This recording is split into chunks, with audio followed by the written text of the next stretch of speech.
안녕하세요. 스토리텔러 크리스입니다. 오늘도 후워즈 시리즈를 통해서 어떤 인물을 소개해 드리려고 합니다. 아마 화면에 등장한 귀여운 캐릭터들을 보시고 짐작하셨을 거라고 생각합니다. 그렇습니다. 후워즈 비아트릭스 포터입니다. 저는 이분의 이름을 들으면 바로 토끼 엄마가 떠오릅니다. 미스 포터의 피터 레빗을 읽어본 기억은 없습니다만 오히려 마트나 저희 집 부엌에서 도시락이나 과자 전방 같은 캐릭터 상품으로 만난 기억이 꽤 있죠. 그런데 Who Was Beatrix Potter를 읽어보니 이분이 그냥 단순하게 아주 사실적인 묘사로 토끼 아줌마, 아기 토끼들, 개구리 이런 주인공들과 재미있는 얘기를 만들어낸 베스트셀러 작가다. 그냥 이 정도로만 이분을 이해하고 표현하면 아주 큰 신뢰가 되겠구나 하는 생각이 들었습니다. 비아트릭스 포터는 1866년 영국의 아주 부유한 집에서 태어났습니다. 당시 부유층의 상황은 여자아이 같은 경우 학교보다는 가정교사를 두고 집에서 공부를 하고 나이가 되면 상류층의 사교 모임 같은 생활을 하다가 좋은 집안의 남자와 결혼하고 가정을 꾸리는 것이 당연한 상식이었습니다. 그래서 어릴 때부터 집과 주변에만 머물 수밖에 없었는데 특히 어머니인 헬렌 포터는 어릴 때는 그림과 춤과 바느질을 즐기기도 했지만 결혼을 하고 나서 자녀를 키우면서는 아이들에게 병균이 옮을까봐 친구도 사귀지 못하게 할 정도로 완고하고 고지식한 면이 있었답니다. 그래서 더더욱이 비아트릭스 포터는 집안에만 있는 경우가 많았는데요. 어린 미스 포터는 집 주변에 숲에 있는 버섯 같은 식물과 정원에 있는 작은 동물들에 무척 관심을 많이 갖게 됩니다. 동생이 태어나고 6살쯤 가정교사로 온 미스 해먼드는 학교 수업에도 그림을 가르쳤고 비아트릭스는 미스 해먼드의 미술 시간을 무척 좋아했었다고 합니다. 아버지인 루퍼트 포터는 딸이 그림의 재능을 있는 걸 알아봤습니다. 그래서 박물관이나 전시장 등을 함께 다니면서 격려를 해주기도 하고 또 당대의 유명한 화가를 소개시켜주기도 합니다. 그러다가 비아트릭스는 집에서 멀지 않은 사우스 켄싱턴 뮤지엄, 지금은 빅토리아 앤 앨버트 뮤지엄으로 바뀌었다고 합니다. 여기서 미술 수업을 받았는데 아주 열심히도 했고 성적도 전 과목 엑셀런트를 받았다고 합니다. 비아트릭스가 17살쯤에 어머니는 다른 가정교사를 고용하는데 새로운 가정교사 애니는 비아트릭스와 3살밖에 차이가 나지 않았습니다.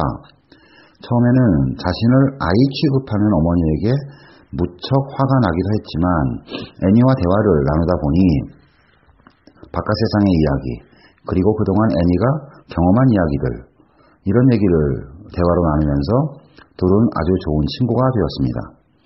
그러면서 비아트릭스는 애니처럼 스스로 독립하고 다양한 세상을 경험하는 것을 동경하게 됩니다. 그렇게 친하게 지내던 애니가 결혼을 하기 위해 떠나게 되고 동생도 런던에서 학교를 다니고 있어서 혼자가 된 비아트릭스는 어느 날 토끼를 한 마리 사서 벤자민 바운서라는 이름을 지어주고 몰래 키우면서 다양한 각도에서 벤자민의 모습을 그림으로 표현합니다. 그 중에는 작은 자켓과 바지를 입은 모습을 상상해서 그려보기도 하고요. 한 번은 비아트릭스가 심하게 아프고 나서 애니의 가족을 방문하겠다고 합니다. 그전 같으면 혼자서 하는 먼 여행, 어림도 없는 일이었지만 아주 짧은 방문을 약속하고 부모님께 승낙을 얻어내는데요. 이후에는 애니의 가족을 자주 방문하게 됩니다. 애니는 물론 남편과 아이들, 노엘과 에릭도 아주 반갑게 맞아주고 한 가족처럼 지내게 되는데 애니의 가정을 보면서 비아트릭스는 자신의 가정에는 없는 따뜻한 사랑의 분위기, 따뜻한 인사말들, 함께하는 식사 이런 분위기를 한껏 느끼게 됩니다.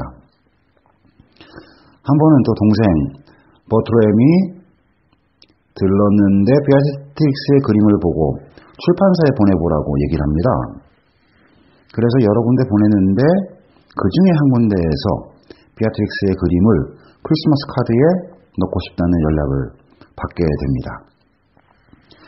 1893년 어느 날 비아트릭스는 애니로부터 6살의 큰아들 노엘이 아프다는 소식을 접하게 됩니다. 그런데 가볼 수가 없네요.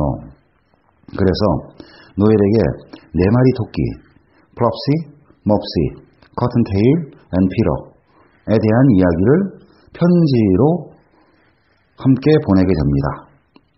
그리고 다음날 노엘의 동생 에릭이 혹시 자신은 편지와 이야기를 받지 못했다고 실망할까봐 개구리 미스터 제레미 피셔를 주인공으로 한 이야기를 담은 편지를 보냅니다.